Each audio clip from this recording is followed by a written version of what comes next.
Hey, what's up? I'm Phoenix.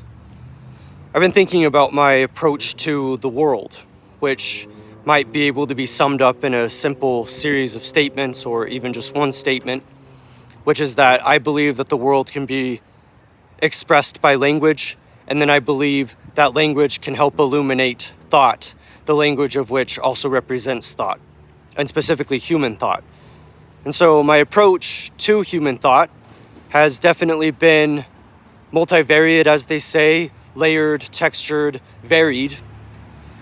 And that's partly because I've recognized that as much as I struggle with the world and as much as I wish things were much more organized and monolithic and consistent and orderly, the more I recognize that I also like variations, because you like the excitement of something diverse and something new, something novel, something different.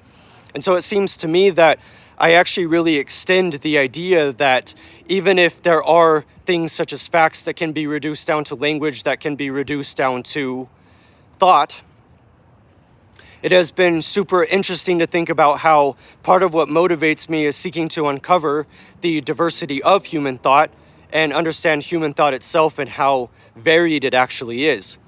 And so the reason why I say this is because I think about my approach a lot and what it is that I'm trying to do. And what I feel as though I am trying to do is understand different nuances and shades and even different colors to this thing we call life.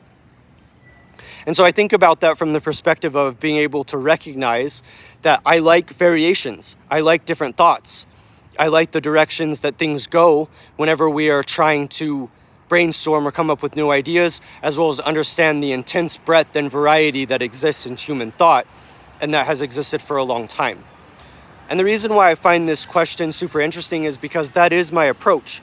I don't want to just understand one thing. I want to understand many things. I want to be able to have that connection to multiple thoughts, to a kind of multiplicity, because I think it's super interesting. Why would you focus on just understanding poetry if you could understand philosophy, if you could understand science, if you could understand cognitive science? Why not try to expand that whole understanding?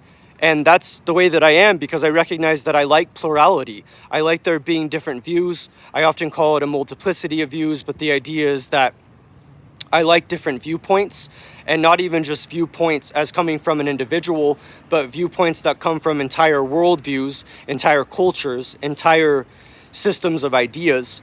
I love being able to try to understand that, and I think language gives us access to that. And while language might be limiting in what it can help us understand, it's obvious that language is a very useful tool, and if we can understand enough of what the translation is of any specific idea, then we can understand more what's going on. And that means that we can understand the multiplicity, the diversity, the different thoughts, the variations.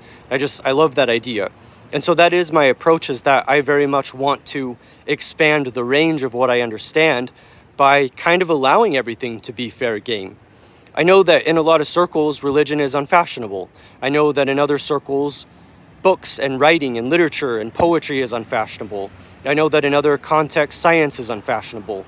And so while I don't think that I could necessarily construct an entire synthesis of this, of the many different, you could argue, worldviews or points of view that exist, I still nonetheless want to at least look at them. So what you could say is use an analogy of allowing yourself to see books as being a form of literature, as being a type of literature, no matter what that book actually is. Whether the book is on sociology, whether it's on psychology, whether it's a novel written in the 18th century, or a novel written in the 21st century. But the idea is that there's definitely freedom there to be able to decide. And so I love the overlap. And I would say that that is my approach, is that the more diversity there actually is, the more interesting it can become. And not even just diversity for its own sake, but variations, trying to understand the opposing views, the multiplicity of views, the things that don't go together, but that are certainly very interesting.